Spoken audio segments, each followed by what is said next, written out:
ছাব্বিছৰ নিৰ্বাচনকাৰী ৰণনীতি প্ৰস্তুত সন্দৰ্ভত বিয়লি 4 বজাত মল্লিকাৰ্জুন খাৰ্গেৰ বাসগৃহত গুৰুত্বপূৰ্ণ বৈঠক চৰকাৰৰ উন্নয়নমূলক কামক কেনেকৈ প্ৰতিহত কৰিব পাৰি তাক লৈ ৰণকৌশল প্ৰস্তুত কৰিবলৈ বৈঠকত মিলিত হ'ব গৌৰৱ গগৈ ৰাহুল গান্ধী মল্লিকাৰ্জুন খাৰ্গে দেৱব্ৰত শইকীয়া ভূপেন বৰাৰ লগতে কংগ্ৰেছৰ সাংসদসকল জনগোষ্ঠীৰ জনজাতিকৰণ চাহ বাগিচাৰ লোকক মাতৃপত্তা প্ৰদান আৰু হাৰ্টথপ জুবিন গাৰ্গৰ SITৰ ৰিপৰ্ট গৌৰৱ গগৈৰ পাকিস্তান সম্পৰ্কত SITৰ ৰিপৰ্টৰ দৰে কেইবাটাও বিষয় কেনেকৈ প্ৰতিহত কৰিব তাক লৈ হ'ব গুৰুত্বপূৰ্ণ আলোচনা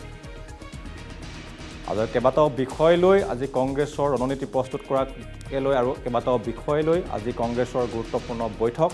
আৰু বিয়লি 4 বজাত মল্লিকাৰ্জুন খাৰ্গেৰ বাসগৃহত অনুষ্ঠিত হ'ব এই বৈঠকত মিলিত হ'ব ৰাহুল গান্ধী মল্লিকাৰ্জুন খাৰ্গে গৌৰৱ গগৈ দেৱব্ৰত শইকীয়া আৰু ভূপেন বৰা আৰু আন কংগ্ৰেছৰ সাংসদসকল আৰু 4 বজাত অনুষ্ঠিত হ'ব এই বৈঠক চৰকাৰৰ উন্নয়নমূলক কামক কেনেকৈ প্ৰতিহত কৰিব পাৰি তাক লৈ হ'ব আলোচনা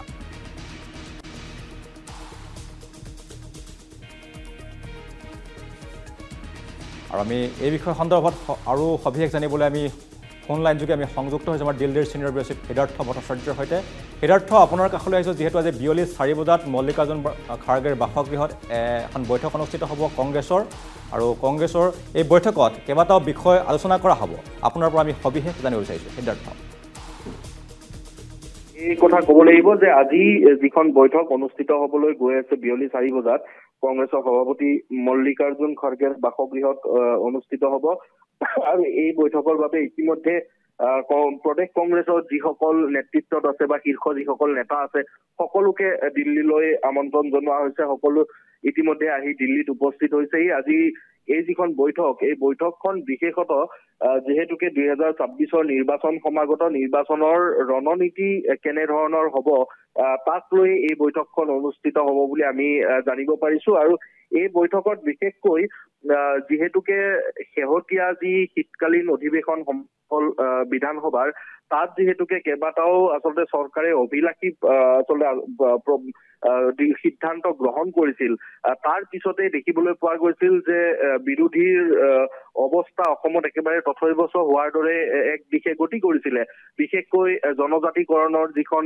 যি প্ৰতিবেদন দাখিল কৰাৰ পিছতে উৎফুল্লিত হোৱা দেখা গৈছে বিভিন্ন জনজাতিসকল যিসকলে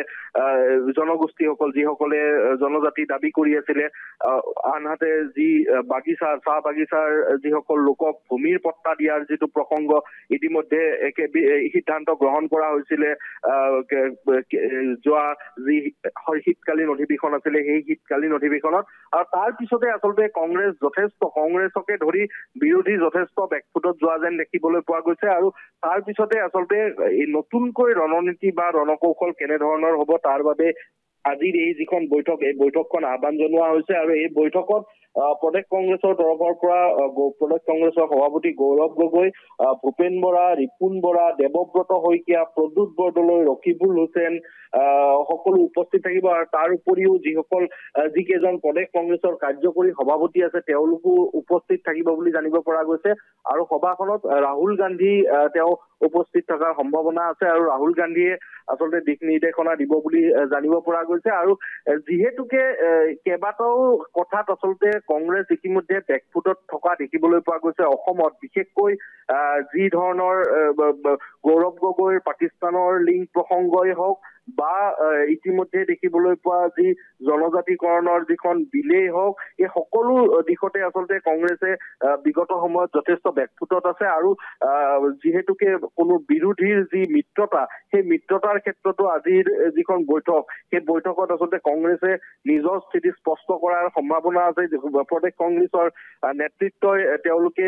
ৰাষ্ট্ৰীয় নেতৃত্বক জনোৱাৰ পূৰ্ণ সম্ভাৱনা আছে আৰু এই যিখন বৈঠক এই বৈঠকখনৰ পিছতে আচলতে কংগ্ৰেছে 26 নিৰ্বাচনৰ বাবে তেওঁলোকৰ যি ধৰণৰ ষ্ট্ৰেটেজি সেই ষ্ট্ৰেটেজি অনুসৰি কাম কৰিব বুলি ইতিমধ্যে জানিব পৰা গৈছে যিহেতু 4 বজাৰ পৰা এই বৈঠকখন অনুষ্ঠিত হ'ব প্ৰায়